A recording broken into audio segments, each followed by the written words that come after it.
وسیم اکرم سوال کر رہے ہیں فیس بک پیج پر، کہہ رہے ہیں مجھے جنات سے بہت ڈر لگتا ہے، عرض یہ ہے کہ دعا بھی فرما دیجئے کہ میرا یہ ڈر نکل جائے اور خوف خدا مل جائے۔ جنات کا ڈر کس طرح نکلے، اس کا طریقہ بھی ارشاد فرما دیں۔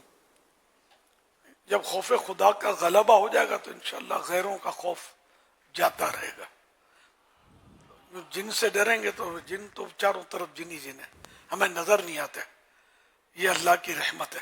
اگر نظر آنا شروع کرے تو ہمارا تو جینا دشوار ہوتا۔ ہر جن نقصان نہیں پہنچاتا، جیسے ہر انسان بھی ایک دوسرے کو مار دیتے ہیں، دہشت گردیاں کرتے ہیں، لوٹ مار کرتے ہیں، فائرنگ کرتے ہیں، لیکن ہر انسان تو نہیں کرتا نا، کچھ عناصر ہوتے ہیں اسے۔ اسی طرح جنات میں بھی ہر جن اس طرح تنگ نہیں کرتا، نہ ستاتا ہے، نہ مار داڑ کرتا ہے، نہ چپٹ جاتا ہے۔ بعض اس میں شریر جن ہوتے ہیں وہ ایسا کرتے ہوتے ہیں، تو ان کے لیے، ان سے پناہ حاصل کرنے کے لیے مختلف اوراد ہوتے ہیں، تو وہ پڑھا کریں۔ شجر قادریہ، رضویہ، یہ اس میں بھی اوراد ہیں۔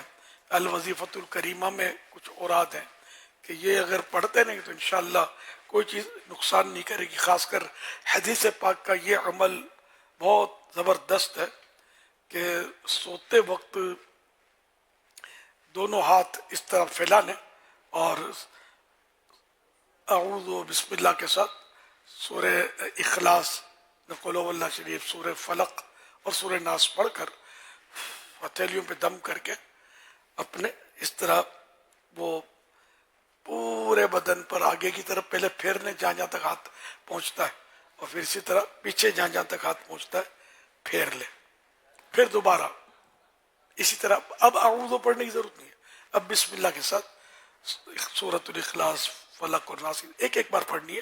تو اس طرح کر کے، اسی طرح میں نے جس طرح ہاتھ پھیرنے کا عرض کیا، تو یوں 3 بار یہ کرنا ہے۔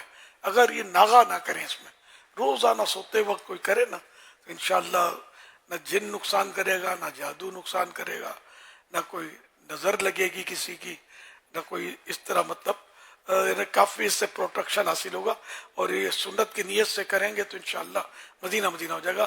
یہ پیارے آقا صلی اللہ علیہ وسلم بھی اس طرح کرتے تھے، یہ حصار کہلاتا ہے، تو یہ حصار پڑھ لیا کریں، انشاءاللہ مدینہ مدینہ ہو جائے گا۔ صلو علی الحبیب صلی صلی اللہ اللہ علیہ علی وسلم۔ محمد۔ شاہی